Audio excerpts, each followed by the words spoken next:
ఒక నిశీథ రాత్రి ఆకాశంలో వెన్నెల తన వెన్ను విరిచేలా మెరిసిపోతూ ఆ చీకటిని మధురంగా అలంకరించింది. ఆ సమయంలో చల్లని గాలి వీస్తుండగా శివం మరియు మీనాక్షి తమ మేడమీద తూర్పు ముఖంగా ఉన్న ఓ చిన్న మంచంపై కూర్చున్నారు. మీనాక్షి నెమ్మదిగా ఆమె తెల్లని మృదువైన వస్త్రాన్ని అలుకులాడించుకుంటూ శివం వైపు చూసింది. అతని కళ్లలో కనిపించిన ఆరాధన ఆమె గుండెను తాకింది. "నువ్వు నాకు అన్నింటికంటే విలువైనవాడివి" అని మీనాక్షి కవ్వింపుగా నవ్వింది. "అది నీ మాటల వల్ల కాదు, నీ హృదయంలో నన్ను చూస్తున్నందుకు" అంటూ శివం ఆమె మోచేతిని పట్టుకున్నాడు. చంద్రుని వెలుగులో మీనాక్షి యొక్క తేజస్సు మెరుస్తూ శివంను మరింత ఆకర్షించింది. అతను ఆమె దగ్గరకు వంగి ఆమె కళ్లలో ప్రేమను పునరావృతం చేస్తూ ముద్దిచ్చాడు. వారి సన్నిహితత మరింత గాఢంగా పెరిగింది.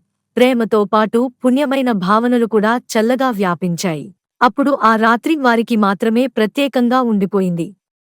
ప్రతి జ్ఞాపకమూ, ప్రతి సన్నివేశమూ ప్రేమలీలా మధురంగా వారికి చిరస్థాయిగా నిలిచిపోయింది.